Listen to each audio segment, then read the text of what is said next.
Ya, suksema Surya. Suksema nggih. Diskusinya luar biasa niki. Artinya banyak sekali masing-masing mengeluarkan perspektif dari segi data yang sudah dimiliki kan gitu nggih. Sama dengan cerita di awal tadi itu bahwa bagaimana kalau kita melihat sosok hitam besar di pojok rumah. Dengan mudah kita percaya karena dianggap kalau di pojokan rumah itu biasanya memang serem-serem gitu kan. Tapi begitu di pojokan pura dikatakan ada yang hitam besar, agak meragukan. Begitu putih, agak muncul sedikit terbuka keyakinan, kayaknya iya. Itu pun kalau di Tugu Pengelurah. Kalau di Padmasana, enggak. Kenapa demikian? Karena kita sudah punya data bahwa di Padmasana itu biasanya yang melingkih adalah siwa, sada siwa, parama siwa yang sifatnya nirguna, yang tidak berwujud begitu. Tapi bagaimana kalau ada orang mengatakan saya melihat sendiri wujud siwa di Padmasana, kalau begitu bingung lagi kita. Nah, akhirnya kembali pada kesimpulan tadi bahwa setiap orang itu mempunyai kemampuan untuk bisa atau tidak bisa melihat atau menangkap frekuensi-frekuensi energi cahaya tertentu. Sehingga ketika orang itu mempercayainya, sedangkan kita nggak bisa melihatnya, pilihannya cuma dua. Kita membuktikannya dengan melakukan pemeriksaan sendiri atau yang disebut pratyaksa, atau biarkan dia mempercayainya dan kita masih meragukannya, nggak apa-apa. Seperti cerita tadi, nggak harus kita dia layak dipercaya atau dia tidak layak dipercaya, nggak benar juga. Karena belum tentu orang yang kita anggap punya otoritas di bagian tertentu dia bisa dipercaya, belum tentu. Atau orang yang tampaknya tidak punya otoritas di bagian tertentu seperti itu nggak bisa juga nggak dipercaya gitu. Jangan-jangan dia ada benarnya gitu. Sampai ada pembuktian yang sifatnya universal seperti yang dikatakan tadi. Itu bisa dibuktikan nggak ada atau tidaknya. Nah, saat ini di dunia barat kan mulai dikembangkan kamera-kamera yang semakin sensitif terhadap energi-energi cahaya yang sederhana gitu, yang lebih kompleks lah, dari yang sederhana sampai yang kompleks. Sehingga suatu ketika nanti mungkin bisa diklarifikasi, dikonfirmasi kebenaran itu ada makhluk lain enggak, makhluk astral, makhluk energi apa enggak di situ gitu. Karena eh, apa yang dulu tampak mustahil suatu ketika mungkin akan menjadi tidak mustahil lagi. Seperti sekarang ada ilmuwan yang kemarin yang baca sudah bisa membekukan cahaya. Cahaya dibekukan menjadi materi. Menunjukkan bahwa energi itu memang bisa dipadatkan.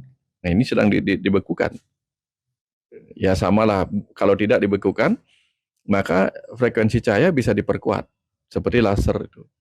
Bahkan bukan hanya lasernya bisa menembus, bisa dipakai memotong benda-benda keras. Dengan laser yang disebut laser itu apa? Light amplification by stimulating amplification of radiation gitu. Nah, jadi itu caranya untuk memperkuat apa yang tidak kelihatan jadi kelihatan. Apa yang energi yang samar menjadi energi yang nyata. Bisa disentuh bahkan berupa energi laser itu, cahaya laser itu. Nah, tadi benar. Tadi benar juga kita berpikir bahwa apa? Pak Surya menyampaikan bahwa apa? Ada seseorang melihat makhluk hitam besar di pojokan rumah itu. Yang ternyata di sana memang ada energi gelap. Apa itu energi gelap? Energi gelap adalah energi ketika cahaya nggak ada, betul nggak? Ada yang disebut dark energy, ada yang disebut light energy. Jadi ketika ada energi cahaya, itu gelap. Yang kemudian memunculkan persepsi bahwa pohon besar itu adalah makhluk besar. Bisa jadi seperti itu. Sehingga ketika kita mecaru, istilah mecaru dalam bahasa Bali itu apa? Nyomyang buta menjadi dewa. Buta itu artinya apa? Gelap. Materi yang gelap menjadi materi yang terang. Sehingga bisa jadi di sana mecarunya sederhana, yaitu apa? Pasang lampu. Isi lampu aja cukup selesai gitu. Ya kan dari gelap menjadi terang. Sehingga apa? Lantai yang tadinya licin dan tidak kelihatan menjadi kelihatan. Ya. Bahwa kemudian kan energi itu bisa memadat menjadi materi. Bisa materi pertiwi, apa, teja, bayu. Ya, udara itu pun energi yang memadat, sehingga pada saatnya energi udara bisa menimbulkan energi listrik kalau digerakkan. Jadi kalau dia menjadi air yang menyebabkan orang menjadi tidak seimbang, kan energi buruk juga airnya. Air adalah energi yang buruk. Betul nggak? Betul nggak? Air itu energi yang buruk kapan? Ketika dia jadi tsunami, ketika dia menjadi banjir bandang, termasuk ketika dia menjadi tempat licin, energi buruk juga. Sehingga agar tempat itu tidak lagi memunculkan hal yang buruk, mecarunya sederhana, yaitu apa? Bersihin supaya kering, supaya nggak licin lagi. Nah, sesederhana itu. Jadi bukan berarti mecaru dalam arti upacara saja. Mecaru dalam arti kan ada setiap ini itu kan ada tatua, susila, upacara, betul nggak? Kalau hanya dalam bentuk upacara, ya ritual dengan upakara, tetapi tidak melakukan susilanya, apalagi karena tidak tahu tatuanya, sehingga ujung-ujungnya tempat gelap tetap gelap, sehingga memunculkan kengerian di situ. Ya, upacara itu kan artinya acara untuk mendekat. Sekarang ketika ada tempat yang licin, gelap pula, sering kejadian di situ, kita lakukan upacara yang bermakna apa? Pendekatan. Pendekatan apa yang kita lakukan? Ya pendekatan ilmiah tadi. Oh ini tempatnya licin, beresin. Kan gitu sederhananya. Nah, kalau kita memang berpikir bahwa sesederhana itulah sebenarnya masalahnya nggak seperti itu gitu. Beda kalau ya tempat itu, pelemahan itu memang tidak berisi energi yang menyenangkan. Contoh, ya, semua sudah rapi di sana, sudah enak di sana. Tapi setiap kali kita datang ke pojokan itu kok rasanya gimana gitu. Ya, semuanya sudah bagus. Gimana gitu, kayaknya sampai di sana kok ada perasaan gak nyaman atau apa gitu. Tanpa pernah kita mengerti. Ya, sementara di tempat yang lain ada pojokan yang membuat kita nyaman. Misalnya di sana ada pohon bunga atau apa gitu. Nah mungkin memang mecaru yang lain adalah bentuk ya keruk bunga di sana. Atau memang kalau memang kita menginginkan ada energi lain, energi kehidupan, energi semangat di tempat yang lain itu, mungkin kita bisa melakukan mecaru. Kan tanah itu kan kita percaya pekarangan rumah kita dalam sekian tahun ke depan itu sudah penuh dengan frekuensi energi orang-orang yang hidup di dalamnya. Ada pertengkaran, ada ketidakcocokan dalam rumah tangga, ada kemarahan, kan semua tercatat di dalam pelemahan kita, betul nggak? Nah, energi-energi gelap itu, energi-energi gelap, kegelapan itu kan macam-macam. Awidya juga kegelapan, betul nggak? Sapta Timira juga kegelapan. Nah, ketika energi Sapta Timira, energi berbagai kegelapan lain terserap di rumah kita, butuhlah kemudian dia upacara lagi, susila lagi, tatua lagi. Upacaranya boleh mecaru dengan upakara. Susilanya bagaimana? Menghentikan perbuatan-perbuatan, pemikiran-pemikiran, sikap, dan pikiran-pikiran yang penuh kegelapan di antara rumah itu. Sehingga bermanfaat jadinya upakara dan upacara mecarunya. Dia menjadi tidak bermanfaat kapan? Mecarunya bagus, tapi kemudian pemakaian tempatnya nggak bagus. Ini contoh-contohnya. Jangan kasih contoh ya. Kita bikin setrika, kita setrikain baju kita sampai kencang. Kan kegiatan itu. Tadinya bajunya kotor, dicuci, dijemur, disetrika, ditambah pengharum pula. Tapi begitu makainya sembarangan. Bersandar sana, bersandar sini, atau malah makainya sembarangan, lecak lagi dia. Nah, hal yang sama terjadi pada proses mecaru nih kan. Pelemahan kita terasa nggak nyaman lagi, lalu kita mecaru. Setelah mecaru lama, setelah mecarunya lama, bagus hasilnya, pendetanya bagus, upacaranya lumayan besar gitu. Dia seperti pelemahan yang sudah suci. Tapi kemudian diisi lagi oleh kekeruhan-kekeruhan pikiran orang yang tinggal di dalamnya. Susilanya nggak jalan. Nah, upacaranya menjadi sia-sia di situ. Di sini dapat ya. Nah, itu. Nah, sekarang kalau susilanya jalan, lalu tatuanya muncul. Oh, ternyata penyebab tempat ini terus seperti ini, rumah ini walaupun rumahnya mewah tapi kok kayaknya nggak nyaman, semua orang pingin keluar aja dari rumah ini. Ketemu pengetahuannya, oh ini yang harus dilakukan. Nah itu misalnya, ya nanti ada perubahan. Mencarunya bagus, susilanya bagus, tatunya bagus, efeknya luar biasa. Nah, jadi jangan sampai bikin obornya bagus, gelapnya hilang dengan terang, Habis itu apa? Obornya dimain-mainin gitu misalnya. Dia malah disiram-siramin air gitu kan. Jadi rugi juga dia. Nah ini contoh bagaimana kita dengan penggalian-penggalian tadi itu bisa menemukan sesuatu yang membuat kita tambah mengerti. Oh, maksud orang tua dulu itu begini. Maksud upacara-upacara itu begini. Tetapi tiga kerangka Hindu, tatwa etika upacara atau acara itu akan pincang kalau hanya upacaranya aja yang jalan. Betul nggak? Pincang dia. Ya, pincang. Ini tripod ini kan memang kakinya satu, tapi disokong oleh tiga. Walaupun satu aja yang tinggi, bukan tiga-tiganya tinggi, bukan. Satu aja tinggi, tapi tetap tiga-tiganya, setidak-tidaknya tiga itu menyokong. Nah, jadi tiga kerangka agama Hindu itu perlu. Jangan juga hanya belajar tatwa saja. Tatwa pokoknya Tuhan ada di mana-mana, enggak sembahyang, oke, enggak punya pura, oke, Tuhan di mana-mana. Ya itu baru di level tatwa. Baru di level filsafat, baru di level pengetahuan gitu. Atau pengetahuannya tingkat tinggi, upacaranya bagus, susilanya enggak jalan. Bertengkar terus-menerus, saling pedogin gitu. Saling minterin satu sama lain, sama juga itu. Nah, inilah hebatnya orang-orang tua kita dulu menjadikan kerangka agama kita tiga. Nah, sama dengan kami di bertiga, yang Pak Surya sama Pak Putu, Eka. Jadi body, mind, and soul. Body itu adalah urusan pelemahan, mind itu urusan energi, soul itu urusan tatwanya atau filsafatnya. Apa sih yang diajarkan oleh soul kita di dalam gitu. Sehingga kita bisa paham cara melihat kehidupan ini. Nah, kira-kira seperti itu. Jadi bagus sekali penggalian-penggalian tadi, dan hal yang terpenting sama dengan yang Jang sampaikan dulu bahwa ketika kita berbicara tentang filsafat, hal pertama yang terbaik adalah memiliki pertanyaan, apapun pertanyaan itu. Berani bertanya, itu yang terbaik. Kedua, setelah kita bertanya, berani mengekspresikan data-data yang terkumpul menjadi pendapat, menjadi tesa.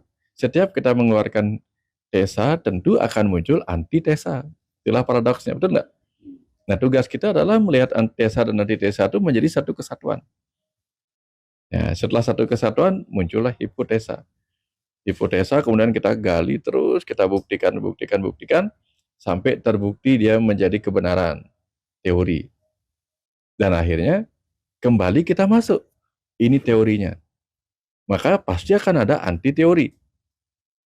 Apa yang setelah kita teliti hipotesa kita benar, oh ini benar, tapi itu benar pada saat tertentu. Di ruang yang lain, di tempat yang lain, di waktu yang lain akan berubah. Makanya di Bali disiapkan juga oleh tetua dulu. Muncullah apa yang disebut dengan desa, kala, patra, desa, mawacara, dan seterusnya. Sehingga kalau salah menggunakan itu berbahaya. Contoh seperti cerita tadi, mepinton orang kerauhan itu. Karena dipahami bahwa Tuhan itu tak terbakar oleh api, tak terbasah oleh air, tak terlukai oleh senjata.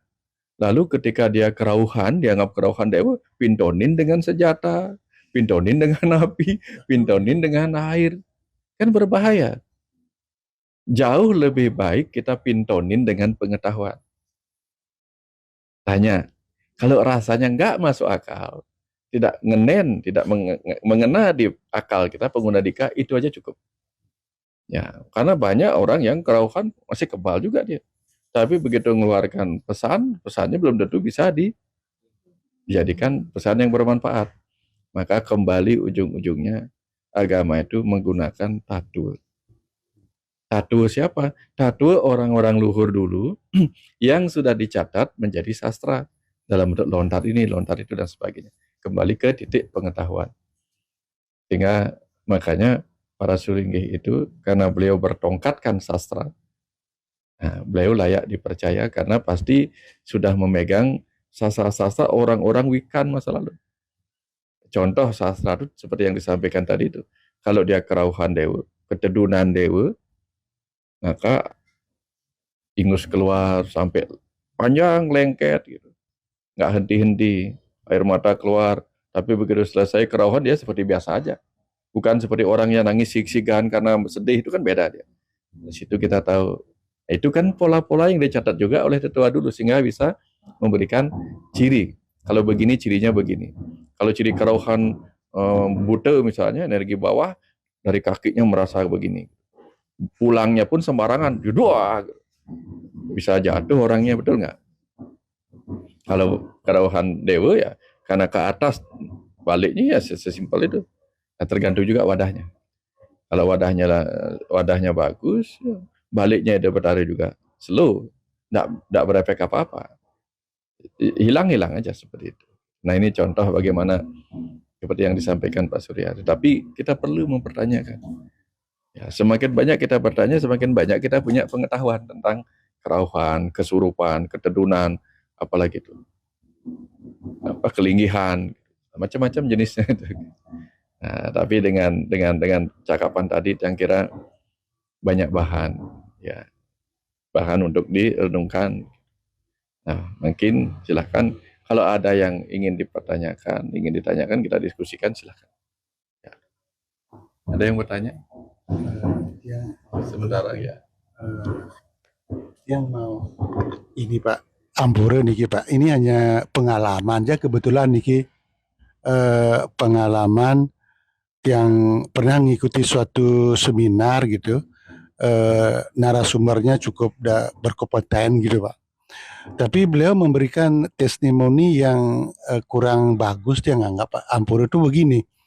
Beliau memberikan testimoni ketika ada umat Hindu yang pindah agama ke agama lain dalam kurun waktu 1-2 bulan, katanya yang pindah agama ini sudah bisa menabung gitu loh Pak.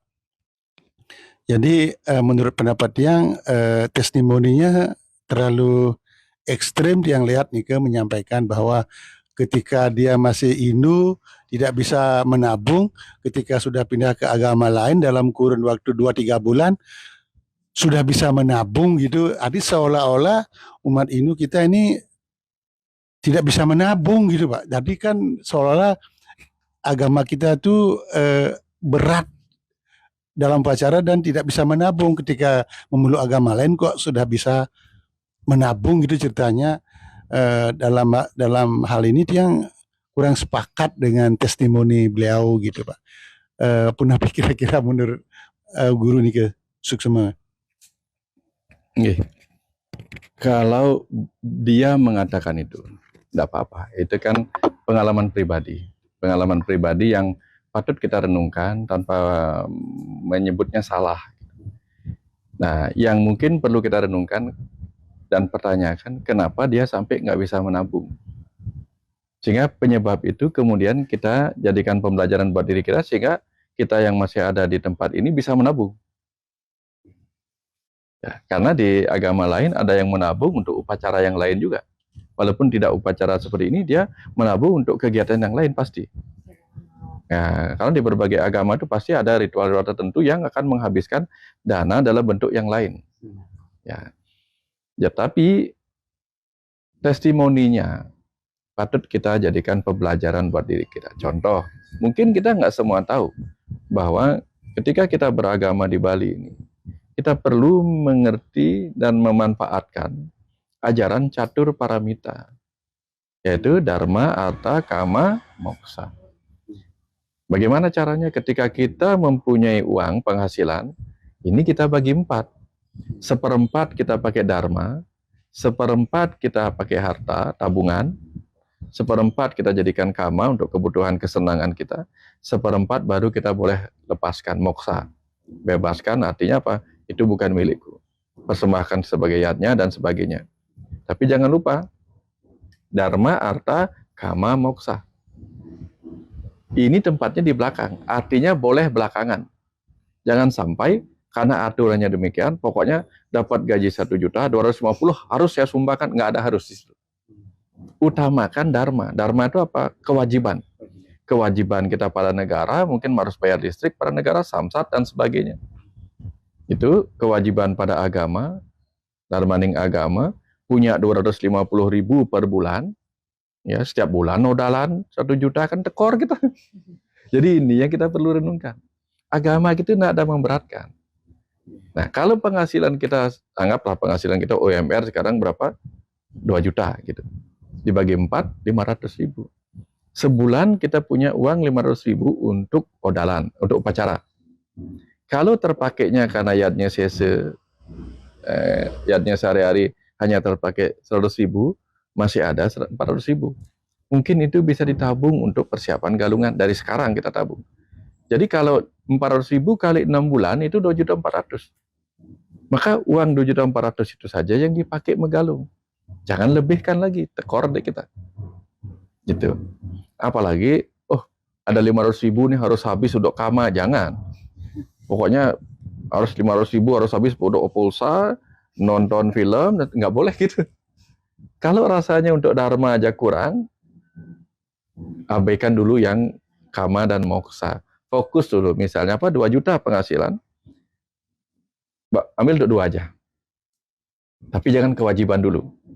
Jangan kewajiban dulu, saran. Karena apa? Kalau kewajiban dulu yang dilakukan, nabungnya bisa lupa.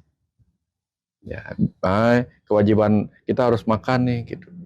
Mumpung baru gajian, biasanya nasi jinggu, tiba-tiba gajiannya banyak, 2 juta, mumpung ada 2 juta, makan yang mahal dulu. Tak bisa. Tabung dulu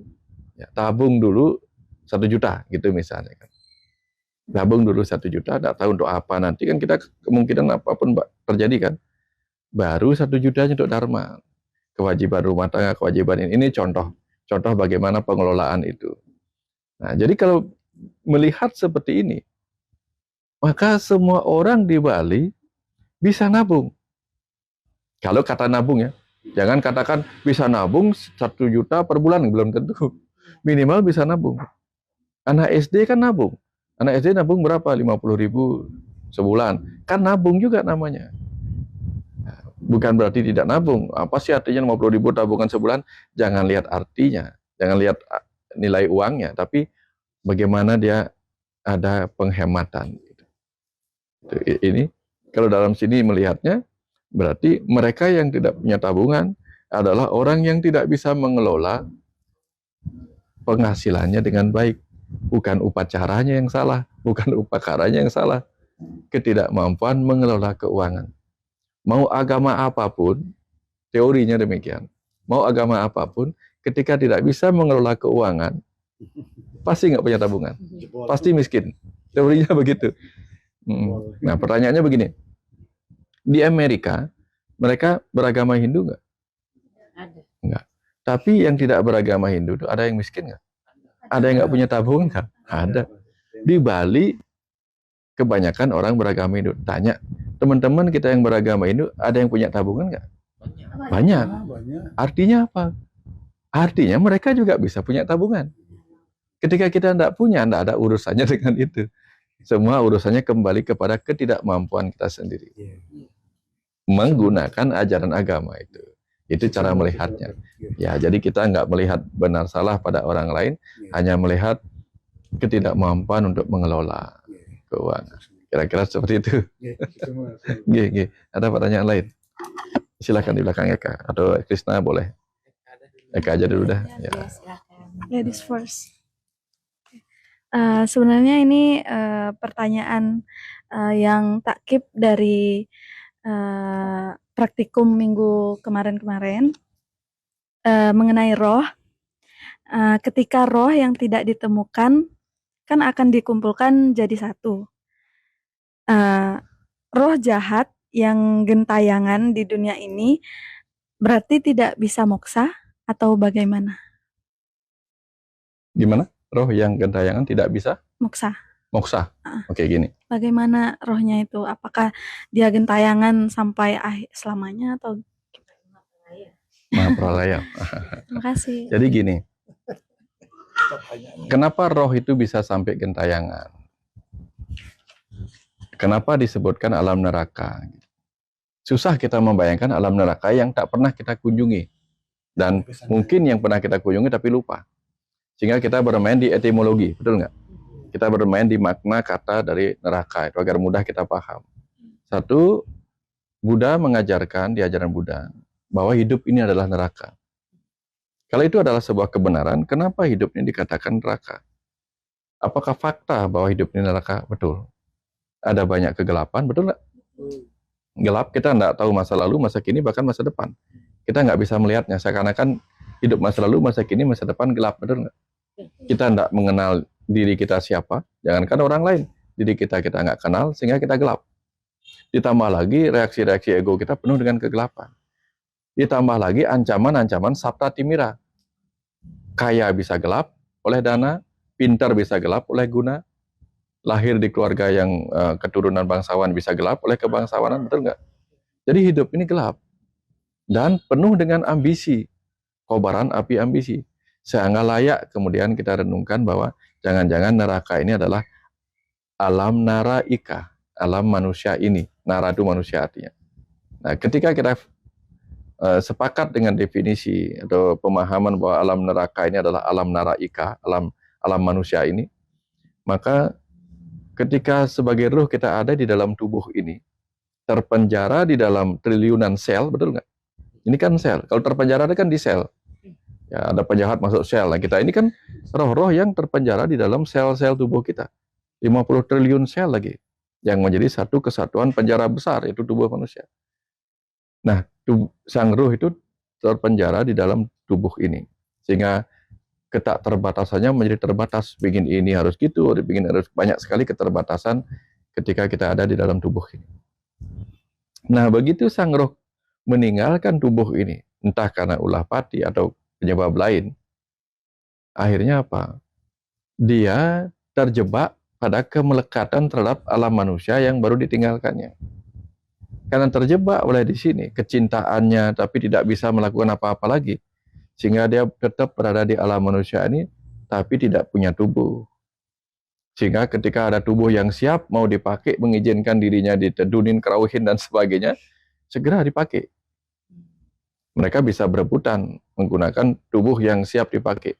Jadi ada tubuh orang-orang yang lagi stres, tubuh orang-orang yang histeris, sehingga ada bisa histeria massal dan sebagainya.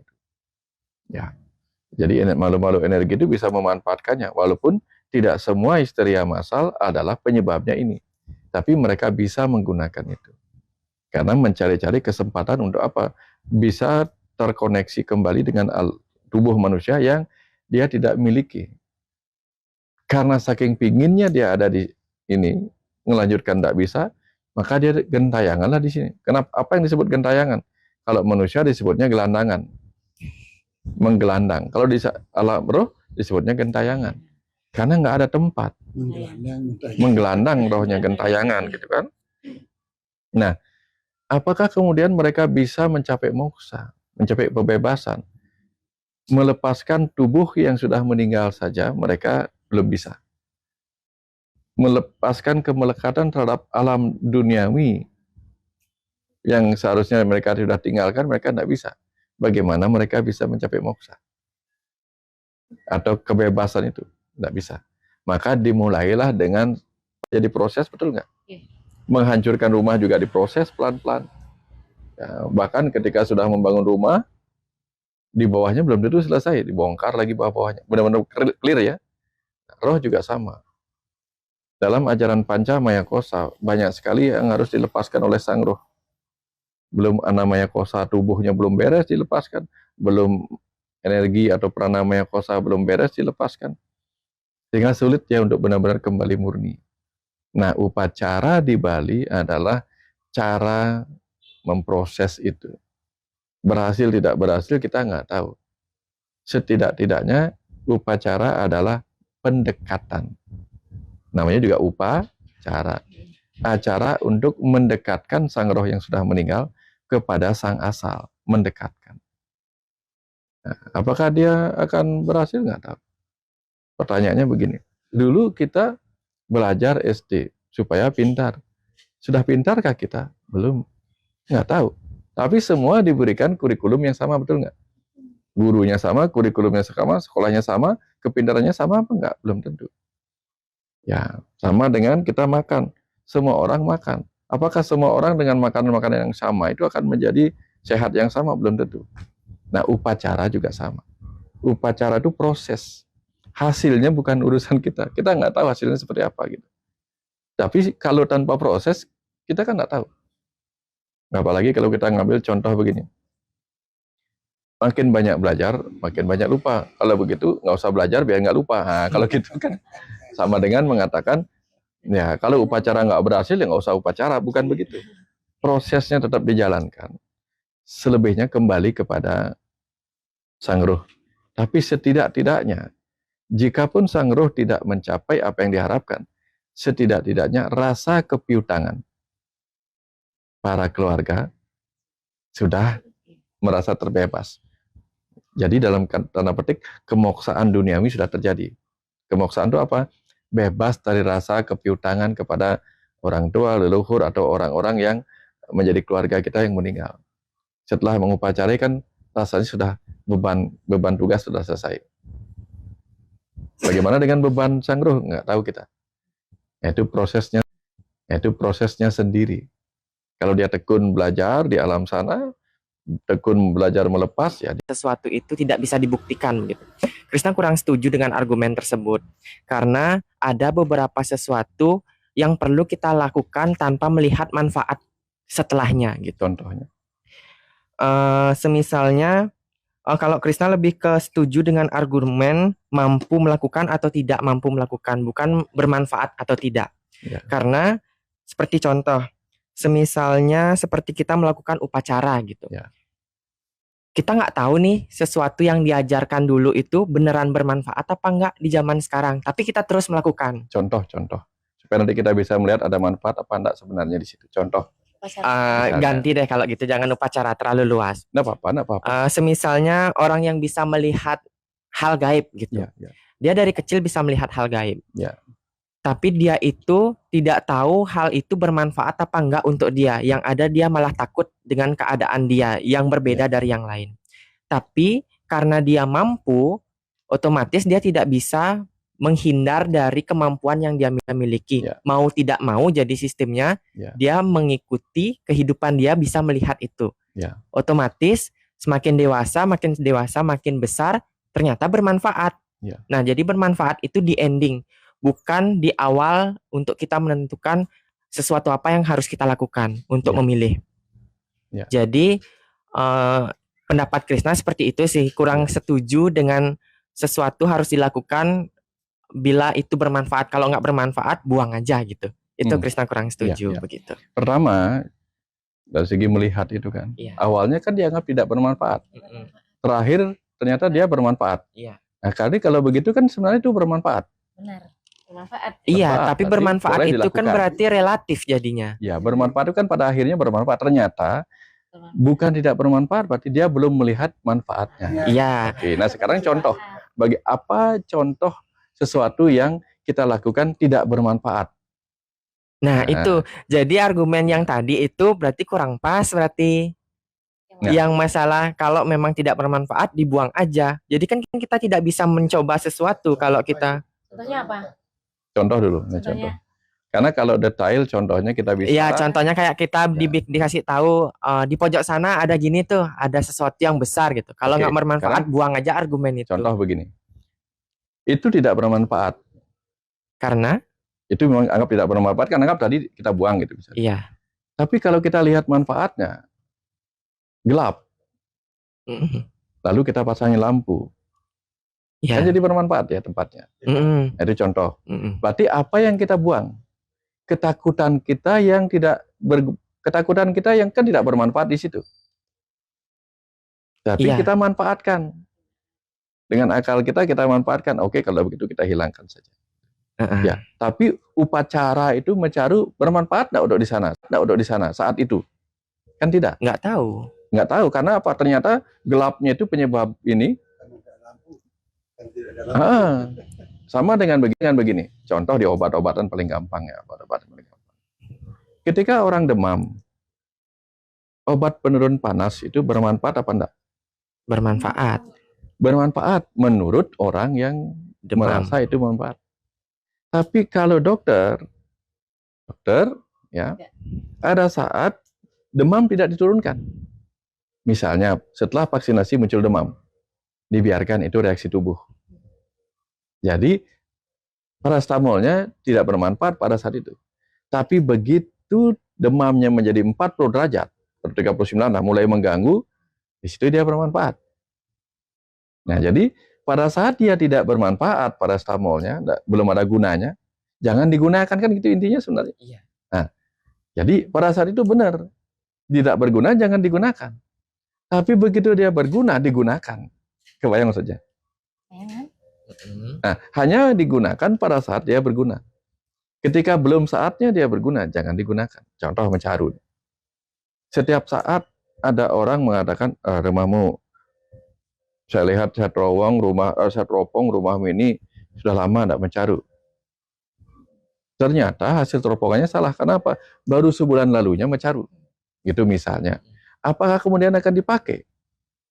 Enggak. Itu contoh bagaimana itu tidak dimanfaatkan. Karena itu enggak bermanfaat. Kenapa? Karena sudah dilakukan. Kalau misalnya sudah hampir 30 tahun lah, 29 tahun belum mencarut, diteropong sama dia, rumahnya sepertinya gelap nih. Udah lama nggak mencarut kayaknya. Oh ya, memang sih sudah 29 tahun. Nah, betul kan? Cocok kan? Nah, dan kita tahu di Bali mencarut itu bisa bermanfaat. Nah, oke, kita lakukan itu. Tapi kapan misalnya baru selesai mencarut? Ada yang lagi begini, kan banyak tuh teori-teori begitu.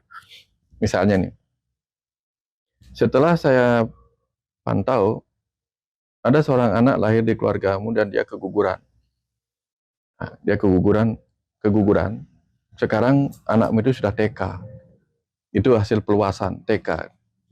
Dia minta baju TK. Yang satu lagi sudah SD, minta baju SD. Itu kita dengerin. Tapi bermanfaat apa enggak? Faktanya itu begini. Boleh enggak kita bertanya? Dia sekarang pakai baju apa? Pria apa wanita? Sementara keguguran dia terjadi tidak dalam bentuk dia jadi keruron. Keguguran masih dalam bentuk sigut. Keguguran juga nama itu. Bagaimana dia tahu itu ruh pria dan wanita, ada masuk TK di situ? Itu contoh. Nah itu jangan dimanfaatkan. Nah, karena apa? Tujuannya hanya membuat supaya kita merasa terbebas dari rasa bersalah, dulu mengabaikan itu. Tapi kalau pedandanya mengatakan, dulu ada keguguran enggak? Ada. Sudah upacara warak keruron belum? Belum. Ini baiknya dilaksanakan. Nah, itu bermanfaat. Secara sastra bermanfaat, nah itu dilaksanakan. Tapi bahwa dia sekarang sudah minta begini, nah itu. Takutnya nanti dia sekarang minta HP iPhone Pro Max. Nah, itu contoh. Inilah pentingnya kapan kita menggunakan apa yang bermanfaat itu. Makanya sering dikatakan, yang ceritakan dulu, jangkutang. Jangkutang. Mana jang, mana kutang. Ini ajaran tetua dulu. Mana yang dipakai, mana yang boleh diabaikan. Nanti yang begitu. Karena pada beberapa hal itu kita boleh mengabaikan hal-hal yang rasanya tidak. Makanya muncullah kata panguna dike. Panguna gitu. Makanya kita disuruh menggunakan triguna kita. Satwam, rajas, tamas. Karena tiga-tiganya berguna, maka kita tahu kapan kita harus tamas. Kalaupun tamas dimaknai malas, kapan kita harus malas mengerjakan hal itu. Kapan kita harus tamas, rajas, ambisi. Kalau ini penting, ya penting misalnya, walaupun saya nggak punya uang, oke lah saya pinjam dulu uang, bolehlah rajas di situ. Kapan kita harus satwam? Ini kan triguna nih. Satwam. Satwam itu apa? Bijak. Oh, sudah kondisi rumah seperti ini, jangan jor-joran upacaranya. Walaupun orang lain mengatakan, ini perlu nih. Contoh. Ketika di rumah ini dulu bapak, ibu yang meninggal, itu banyak orang lain itu mau menyumbangkan bade itu. Wadah. Tapi karena kita tahu, enggak. Karena kita tahu, bade itu simbol dari alam semesta. Dan kita tahu, kita memakai ajaran yang lain. Bahwa apa? Kita cukup ngantar ke kuburan dengan 4 orang cucunya atau anaknya.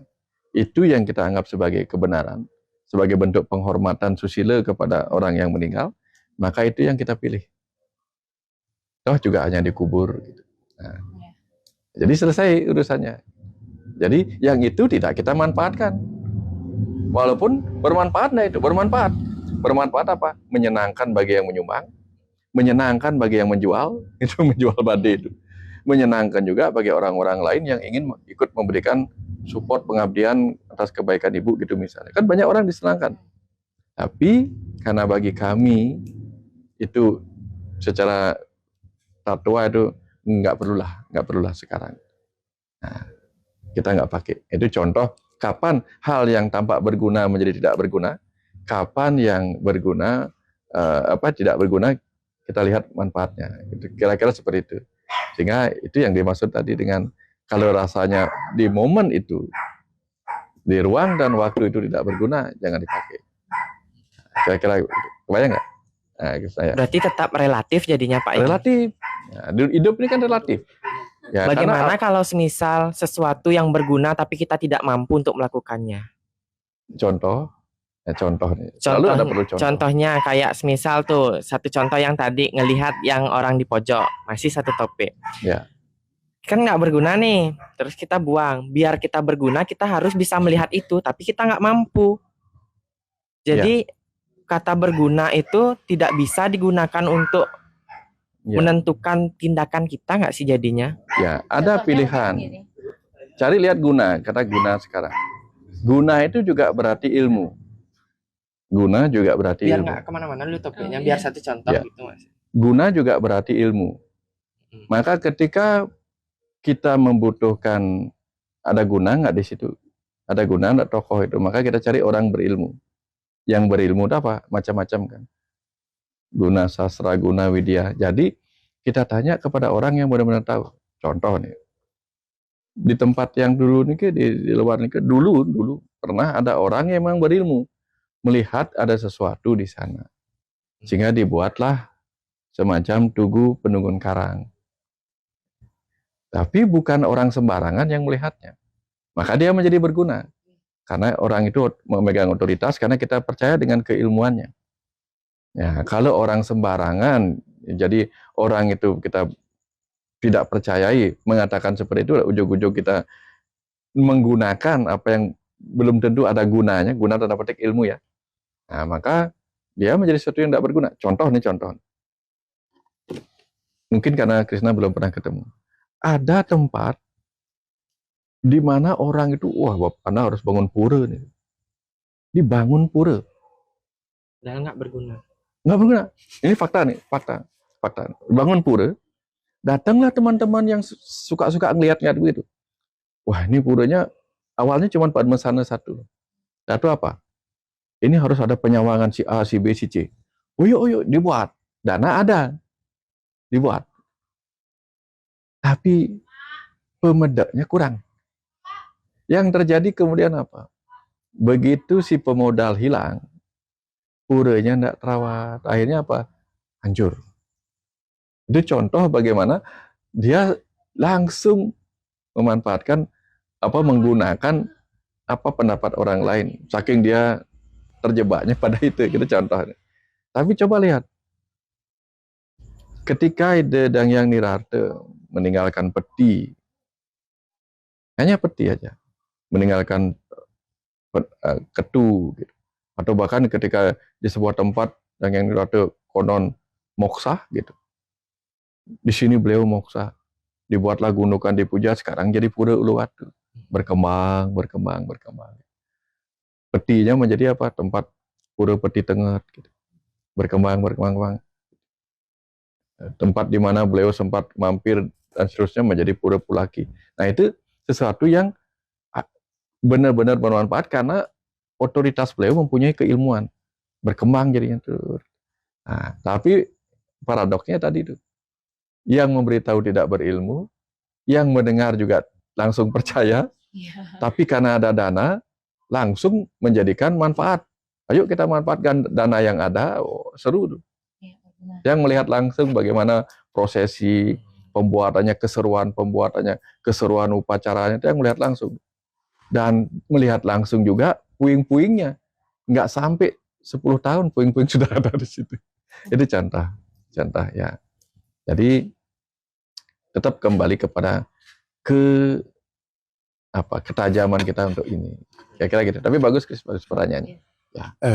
Ampun guru, Iya. tiang mau napi wastanika, tadi kan sempat disinggung tuh masalah hidup kita di dunia ini kan sesuai dengan ajaran Buddha lah, anggap nih ke dunia ini penuh dengan kegelapan dan penderitaan, teman-teman. Ya. Dan memang benar begitu, kebanyakan memang orang terasa hidup ini kok susah gitu.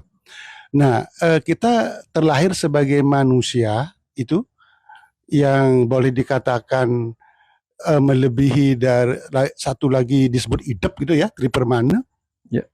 Bukankah hidup itu yang harus dimaksimalkan untuk kita belajar sebagai penerang untuk menghilangi kegelapan itu sendiri, Ya. agar kita tidak sedikit-sedikit merasa menderita, sedih, stres dan lain sebagainya ketika orang yang bisa belajar, terutama tentang pelajaran itu yang berkaitan dengan filsafat kehidupan.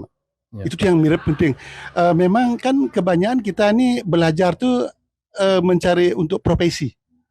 Profesi apakah dia belajar di hotel, apa jadi muntir, engineering dan lain sebagainya. Tapi terlepas dari ilmu profesi yang mereka pelajari dan geluti dan mereka bekerja sesuai dengan pengetahuan awidya itu sendiri untuk kehidupan itu, tidak terlepas juga ilmu filsafat kehidupan itu, yaitu spiritual, yang harus dipelajari untuk kita bisa memahami hakikat hidup itu untuk menerangi kegelapan atau mengurangi penderitaan yang sesuai dengan disebutkan dengan ajaran Buddha itu gitu Pak. Itu tanggapan tiang gitu Pak. Apakah benar apa gimana nih yang minta Ya. masukan dari guru lagi Suksma. Suksma Pak. Nah itu sebabnya kita di Bali, di Hindu di Bali diajarkan untuk mempelajari dua hal, parawidya dan aparawidya, ilmu-ilmu keduniawian dan ilmu-ilmu tentang kerohanian. Juga disuruh mempelajari ilmu-ilmu tentang dharma kahuripan, ilmu kehidupan, dan dharma kepatian, ilmu kematian. Karena pada akhirnya dua-duanya adalah realitas yang harus kita hadapi, betul nggak? Saat ini kita menghadapi realita kehidupan, nanti kita akan menghadapi realita kematian. Dua-duanya harus kita hadapi. Sehingga dua-duanya bisa kita jalani dengan benar, dengan baik, dengan penuh pencerahan. Cerah menjalani kehidupan, cerah menjalani kematian. Itu sebabnya bahkan dalam Gayatri Mantram, kan ada Gayatri Mantram, Diyuyu Naf Prachodayat. Berilah aku cahaya terang pengetahuan. Kenapa kita meminta cahaya terang pengetahuan? Karena hidup ini gelap. Ya, masa depan kita nggak tahu, besok kita nggak tahu apa yang terjadi. Ya, sehingga kita perlu melihat dengan ketajaman akal budi kita. Ya, bagaimana menajamkan akal budi? Dengan ilmu pengetahuan yang turun. Sudah diajarkan lewat Saraswati, Sinte, Landa, Pukir, sudah diajarkan demikian. Cuman kembali kepada tadi, sekolahnya sama, tidak semua orang belajar. Ya, jadi pelajaran agamanya sama, entah yang diajarkan langsung melalui sastra-sastra, entah yang diajarkan langsung melalui lifestyle kita di Bali dengan upacara-upacara itu. Semuakah yang belajar? Belum tentu semua. Maka yang belajar akan mendapatkan pelajarannya. Yang tidak belajar ya tidak dapat. Semua kembali kepada kita. Jadi itu pilihan. Ya, kalau mau sudah hidup di tempat yang gelap, tutup mata. Ya, makanya di Islam diajarkan untuk tidak kafir. Kafir itu artinya kufur, kufur tertutup. Makanya kita itu disuruh buka mata. Ya, buka mata, sehingga dengan buka mata kita bisa mengamati kehidupan kita, mempelajarinya gitu. Ada banyak sekali pesan-pesan tetua dulu, supaya kita mau mempelajari banyak hal gitu. Seperti itu Pak Madi. Ampura nika, dharma kepatian nika boleh dijabarkan sedikit Pak, biar Ya. Pak Guru biar ada bekal gitu. Ya, contoh di Suksma. Dharma Kepatian. Nanti di Hari Raya Galungan kita sudah diajarkan. Pertama, Sugianten bangun dulu. Bangun dulu. Setelah bangun, Sugian Jawa bersihkan lingkunganmu. Kenapa bersihkan lingkungan? Karena kamu akan melakukan sesuatu yang luar biasa loh nanti gitu. Beberapa hari lagi. Apa itu? Nanti kita lihat. Setelah bangun, bangun dari kesadaran, sadar apa? Oh, hidup ini segini-segini aja ya. Apa sih sebenarnya hidup ini? Enten. Mulai agak bangkit sadar kita. Lalu bersihkan lingkungan kita. Setelah itu Sugian Jawa itu bersihkan lingkungan, lalu bersihkan diri, Sugian Bali. Nanti pas hari Minggu, nih sekarang hari Minggu ya, hari penyekaban, masuk ke ruang kontemplasi, ruang-ruang kontemplasi.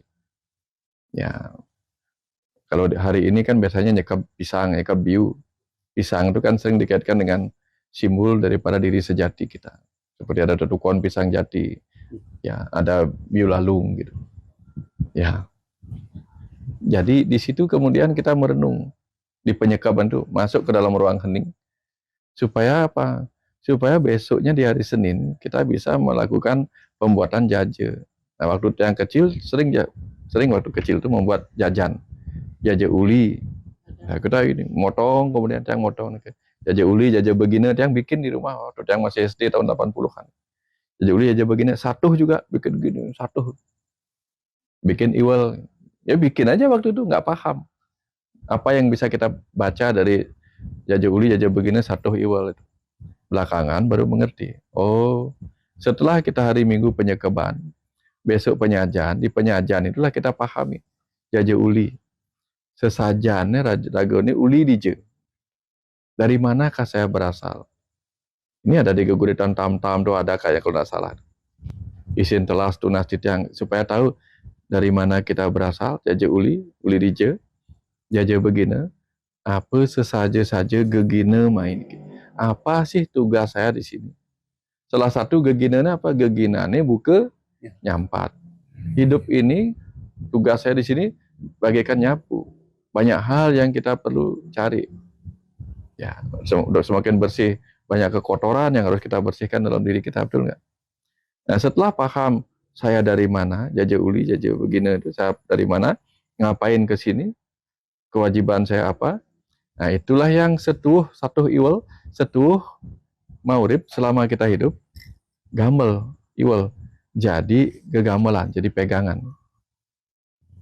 Setelah kita paham itu, nah baru besoknya kita jadikan apa proses kita untuk menampah itu, nampe menjadikan ya pegangan juga itu yang kita bawa, sekaligus juga nampah celeng, artinya apa? Kita hilangkan kemalasan kita untuk setelah paham diri kita siapa, apa visi dan misi jiwa kita, hilangkan kemalasan kita dengan simbolik nampah celeng, menghilangkan tamasika kita.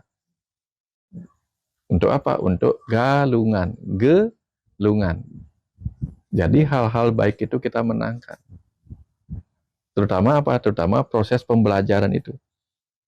Selama 10 hari kita gelungan, proses kemenangan kita, sampai kita mendapatkan banyak pelajaran dari kewajiban yang kita jalankan. Mau jadi petani, nelayan, guru, apapun itu, pelajaran apa yang kita bisa petik dalam visi, misi, dan tugas kehidupan ini. Baru nanti keuningan. Nah, setelah keuningan, dapat pengetahuan, pengetahuan itulah yang kemudian kita bawa, masukkan ke dalam dompet, yang disebut endongan nanti. Pernah lihat endongan? Nah, itulah dimasuk ke dompet. Bukan hanya leluhur yang di sana. Kita ini kan leluhur yang sedang ada di bumi, betul nggak? Kan kita leluhur juga. Leluhur di sana yang sedang turun ke bumi untuk meneruskan kehidupan di Dharma Kauripan. Diingatkanlah, pengetahuan inilah yang akan kamu bawa pulang. Pengetahuan inilah yang kamu jadikan pecut. Betul nggak? Ada pecut. Pengetahuan juga kamu jadikan tameng, perisai. Ada tameng di situ. Sehingga kalau kita sudah berpengetahuan sebagai ruh, kita tahu kapan kita meninggalkan tubuh kehidupan ini. Kita tahu ini nggak boleh, itu nggak boleh terjebak pada duniawi, nggak boleh melekat pada apapun. Nah, karena sudah tahu ilmu kepatian. Itu saya nggak boleh melekat pada anamaya kosa tubuh saya. Saya nggak boleh melekat pada kemarahan, pada kecintaan, pada kesedihan, penyesalan. Kita lepaskan energi-energi negatif itu. Kita lepaskan manomaya kosa kita. Karena sudah tahu pengetahuan kepatihan, gampang nanti balik ke situ, perjalanan ke sana. Gitu. Kebayang ya? Orang tua kita dulu tinggi-tinggi sekali filsafatnya. Sudah diturunkan menjadi kehidupan sehari-hari, tinggal kita tekun mengupasnya. Inilah tugas anak-anak filsafat. Guru Ampura, tadi dikatakan ketika kita sudah tahu tugas kita seperti apa, ya, maka akan gampang kita kembali ke sana gitu. Ya. Dalam artian apakah ketika kita sudah menjalankan tugas kita dengan baik selama di dunia ini, entah itu kita perannya sebagai apa, sebagai anak atau sebagai apa istilahnya, sebagai apapun kita gitu. Apakah ketika itu sudah terlaksana misi itu tiang ulangi. Jadi apakah ketika semua sudah terlaksana dengan baik seperti yang tadi disampaikan, bahwa ketika seseorang itu sudah paham dengan tidak melekat akan sesuatu yang ada di dunia ini, itu orang tersebut bisa langsung artinya kembali lagi gitu loh ke alam sana gitu. Artinya ketika misi kita sudah tercapai, apakah akan cepat kita ke sana atau bagaimana gitu konsepnya? Ya. Ya. Ya. Bukan maksud yang Ya, ketika kebayang. orang itu sudah ke dunia ini misinya Ya. adalah si A, misinya menjalankan A, kemudian itu tercapai, apakah langsung ke sana atau bagaimana gitu? Ya, kita Semua. kita mengenal proses peningkatan dari buruk, baik, sempurna. Kan? Buruk, baik, sempurna. Yang disebut buruk, yang membuat kita melekat pada keduniawian adalah apa yang disebut sebagai asubha karma. Karma yang buruk, betul nggak? Begitu kita meningkat, karena kita belajar banyak agama, belajar moralitas alam agama, belajar dasa yama brata, dasa niyama brata, mengenal semua hal-hal baik yang bisa kita lakukan, maka kita baru melakukan apa yang disebut dengan subha karma, betul nggak? Kalau asubha karma atau perbuatan buruk dapatnya neraka, kembali ke alam bumi ini, gentayangan dan sebagainya. Kalau melakukan asubha karma, subha karma atau perbuatan baik, maka kita akan meninggalkan dunia ini, masuk kembali ke alam diri kita sebagai makhluk cahaya, alam swarga. Tapi kapan kita bisa melakukan tugas kehidupan kita dalam bentuk niskama karma? Tahu ya? Niskama karma. Niskama, nis tidak ada, kama nafsu, tidak ada ambisi apapun, kecuali ketulusan yang mendalam. Jadi itulah yang disebut niskama karma, yang akan memudahkan kita untuk melepaskan kemelekatan pada alam manusia, pada alam cahaya, tapi langsung menjadi bagian dari kecerdasan semesta yang memenuhi ruang kosong. Kebayang maksudnya? Lebih detailnya itu apakah seperti apa gitu loh maksudnya yang Ya. Ampura nih. Contoh begini, gitu. Contoh begini. Kalau kita misalnya melihat ada ular memakan tikus, ini sering saya pakai contoh. Ular makan tikus. Ularnya jahat, apa tikus yang jahat? Tidak ada yang jahat. Tidak ada yang jahat. Oke, tidak ada yang jahat. Itulah yang disebut dengan niskama karma. Mereka hanya melakukan. Nah, tapi kalau ular liar datang ke rumah kita, makan tikus peliharaan anak kita, ularnya jahat, apa tikusnya jahat? Langsung jahat ularnya, gitu kan? Karena dia ular liar. Tapi begitu ular peliharaan kita makan tikus liar yang ngerusuh di rumah kita, yang jahat siapa? Berubah. Nah, itu contoh. Ya, ini tadi itu. Nah, kitalah yang mengatakan ini baik apa buruk. Kapan kita terbebas dari penilaian baik buruk itu?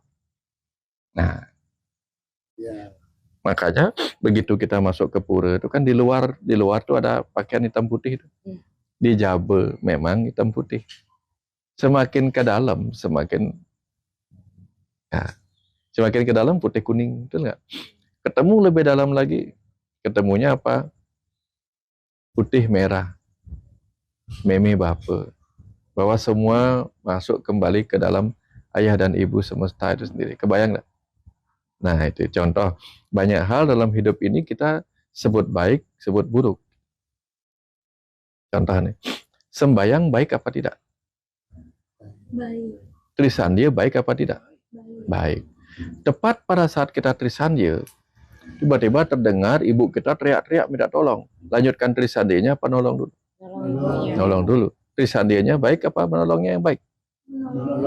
Menolongnya yang baik. Oke.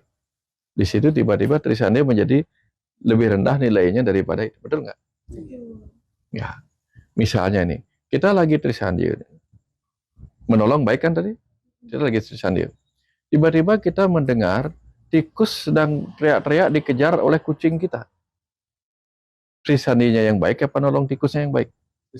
Trisandinya yang baik. Nah, itu contoh tadi bagaimana pikiran kita bisa menyebut ini yang baik, itu yang buruk, atau sebaliknya. Tapi kapan kita melakukan itu tidak terjebak?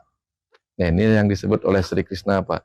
Karmani eva dikarastima palesu kadasana. Si Arjuna itu bingung. Berperang baik sebagai kesatria, tapi membunuh guru-guru saya hanya demi ini itu salah. Itu versinya Arjuna dalam kebingungannya. Diajarkanlah dia oleh Krishna. Kalaupun kamu tidak berperang sebagai seorang kesatria, itu kesalahanmu karena tugasmu kesatria. Jadi contoh ya. Nah, menyakiti orang atau menusuk orang yang tidak kita kenal boleh apa enggak? Enggak boleh. Kalau dokter menusuk pasien yang bahkan dia tidak kenal, boleh apa enggak? Boleh, padahal itu menyakiti. Nah, jadi tugasnya memang begitu. Nah, ini yang disebut dharma. Dharma dalam arti bukan kebenaran, bukan kebaikan, tapi kebenaran. Kewajiban seorang ini begini. Ya, di setiap pohon ada Tuhan apa enggak? Ada. Boleh enggak memotong Tuhan? Ketika jadi pohon? Tergantung. Itu tadi. Nah, itu tadi. Jadi pada saat itu, disitulah kemudian kita mengerti, oh, ya wibeka. Kita tidak melakukan ini karena baik apa buruk. Kebayang ya? Nah, gitu. Jadi, nah, kalau orang sudah tidak terjebak begitu, dia nggak mikir lagi. Ya, contoh begini. Nasi itu enak apa enggak? Nasi putih enak apa enggak? Tergantung. Nasi goreng enak apa enggak? Enak. Tapi kapan orang sudah enggak mentingkan enak apa enggak lagi? Kelaparannya luar biasa. Bahkan roti tawar pun enak ya. Kebayang saja. Kebayang, tapi ada kalanya. Ya. Meskipun pada saat orang itu membutuhkan dan lapar, cuman karena kondisi fisiknya yang tidak memungkinkan, menjadi tidak ada gunanya. Iya, bukan jadinya karena gula. Enggak ini. Mindset dia. Ya, mindset dari orang nah, tersebut. makanya semua kembali kepada mindset juga. Iya. Sehingga ketika kita membebaskan diri kita dari semua itu, nah itulah disebut dengan mantra. Manah, tra, bebas. Apa itu? Mantra adalah pembebasan pikiran kita. Ampun bro. Ya. Apa nih yang dimaksud dengan puasa dan semedi? Puasa dan semedi. Ya. Jadi kalau dari pemahaman Tiang, puasa itu sebenarnya lebih ke kita menahan terkait yang lain nih puasa dan semedi. Jadi kalau dari pemahaman Tiang nih puasa itu lebih bukan menahan laparnya, tapi bagaimana kita menahan sesuatu yang seharusnya tidak dilakukan. Itu puasa. Ya. Kalau dari sisi pemahaman Tiang gitu, ampun kalau salah Ya, gitu. ya. Kemudian semedi itu bukan yang bermeditasi begini gitu, tapi lebih ke bagaimana kita tetap tenang dalam situasi walaupun ada apa istilahnya ada apalah yang kita hadapi ya dalam hidup gitu, tapi kita tetap berpikir tenang. Ya. Itu apa bisa dikatakan juga dengan semedi dan puasa gitu. Ya. Kalau dalam bahasa puasa, kita etimologi dulu ya. Ya.